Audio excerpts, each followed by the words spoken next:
Hello, everyone.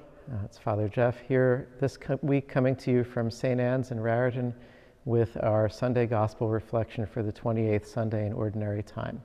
A reading from the Holy Gospel according to Matthew. Jesus, again in reply, spoke to the chief priests and elders of the people in parables, saying, "The kingdom of heaven may be likened to a king who gave a wedding feast for his son. He dispatched his servants to summon the invited guests to the feast, but they refused to come. A second time he sent other servants, saying, 'Tell those invited, behold, I have prepared my banquet. My calves and fattened cattle are killed, and everything is ready. Come to the feast.' Some ignored the invitation and went away, one to his farm, another to his business. The rest laid hold of his servants, mistreated them, and killed them. The king was enraged and sent his troops, destroyed those murderers, and burned their city. Then he said to his servants, 'The feast is ready, but those who were invited were not worthy to come. Go out, therefore, into the main roads and invite to the feast whomever you find.' The servants went out into the streets and gathered all they found, bad and good alike, and the hall was filled with guests. But when the king came in to meet the guests, he saw a man there not dressed in a wedding garment. The king said to him, 'My friend, how is it that you came in here without a wedding garment?' But he was reduced to silence.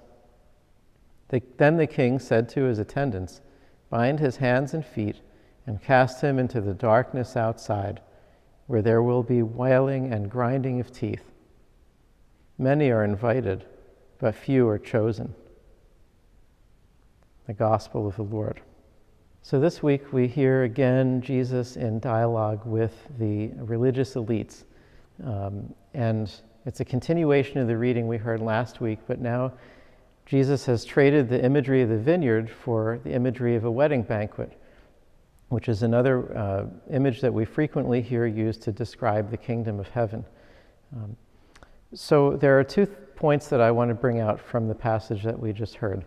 One is with regard to those who ignore the invitation.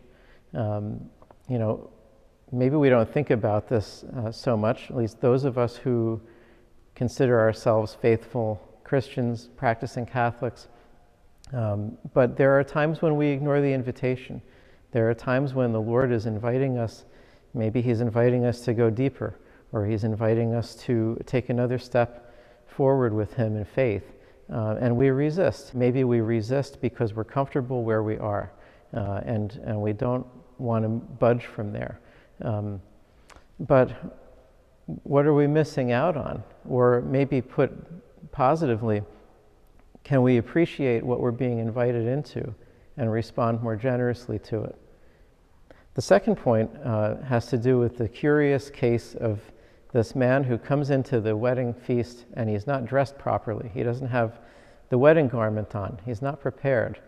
And so there's something for us to consider as well, because while we've been invited, and while, as we hear, that everyone is invited to respond to the invitation to come to the wedding feast, we still have to be prepared. We still need to be properly disposed to be able to enjoy the feast. And so coming dressed properly is coming with hearts ready to receive the gift, coming with a desire for union with God, because that's what heaven is. So what we've been invited to, what we've been called for and chosen for, is nothing less than the boundless, eternal happiness for which we were made. It's the fulfillment of our deepest desire.